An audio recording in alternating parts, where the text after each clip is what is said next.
Catequesis del Papa Francisco sobre la oración. Jesús, hombre de oración. En nuestro itinerario de catequesis sobre la oración, después de haber recorrido el Antiguo Testamento, llegamos ahora a Jesús. Y Jesús rezaba. El inicio de su misión pública tiene lugar con el bautismo en el río Jordán. Los evangelistas coinciden al atribuir importancia fundamental a este episodio. Narran que todo el pueblo se había recogido en oración y especifican que este reunirse tuvo un claro carácter penitencial. El pueblo iba donde Juan para bautizarse para el perdón de los pecados. Hay un carácter penitencial, de conversión.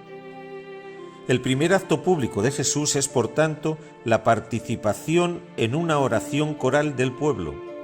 Una oración del pueblo que va a bautizarse, una oración penitencial, donde todos se reconocían pecadores. Por esto el bautista quiso oponerse y dice: «¿Soy yo el que necesita ser bautizado por ti y tú vienes a mí?»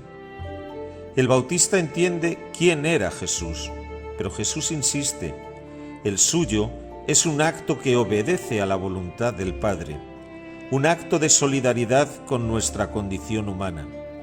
Él reza con los pecadores del pueblo de Dios. Metamos esto en la cabeza. Jesús es el justo, no es pecador.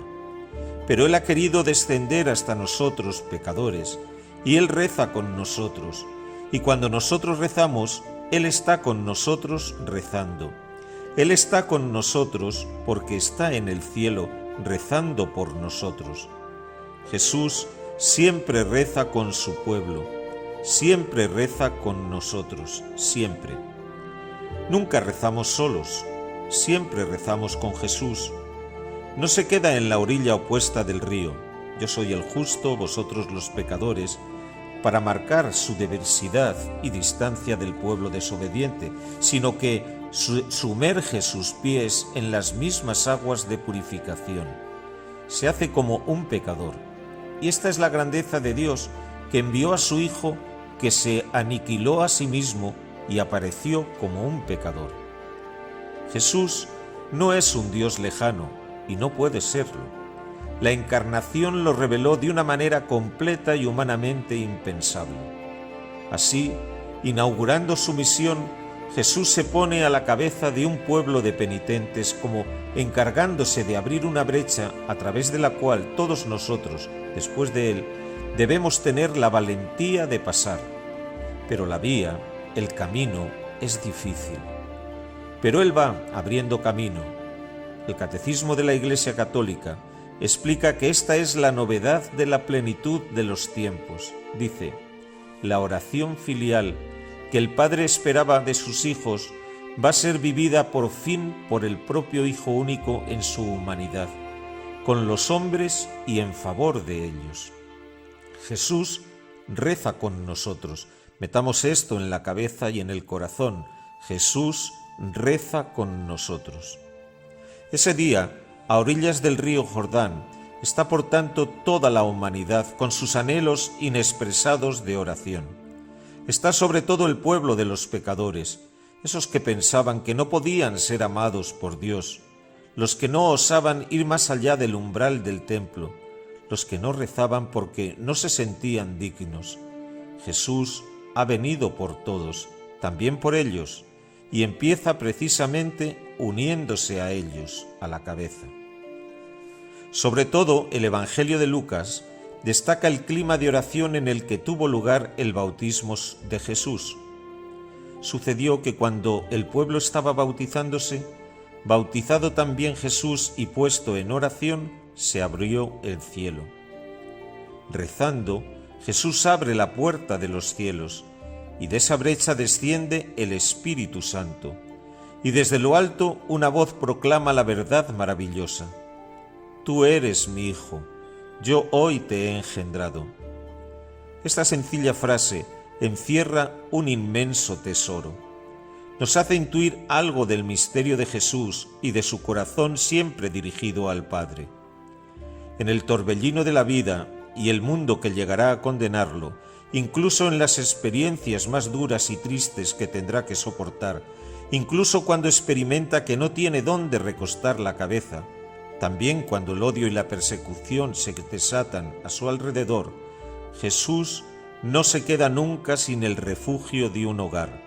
Habita eternamente en el Padre. Esta es la grandeza única de la oración de Jesús. El Espíritu Santo toma posesión de su persona y la voz del Padre atestigua que Él es el amado, el Hijo en que Él se refleja plenamente. Esta oración de Jesús, que a orillas del río Jordán es totalmente personal, y así será durante toda su vida terrena, en Pentecostés se convertirá por gracia en la oración de todos los bautizados en Cristo. Él mismo obtuvo este don para nosotros y nos invita a rezar como Él rezaba. Por esto, si en una noche de oración nos sentimos débiles y vacíos, si nos parece que la vida haya sido completamente inútil, en ese instante debemos suplicar que la oración de Jesús se haga nuestra. Yo no puedo rezar hoy, no sé qué hacer, no me siento capaz, soy indigno, indigna. En ese momento es necesario encomendarse a Él para que rece por nosotros.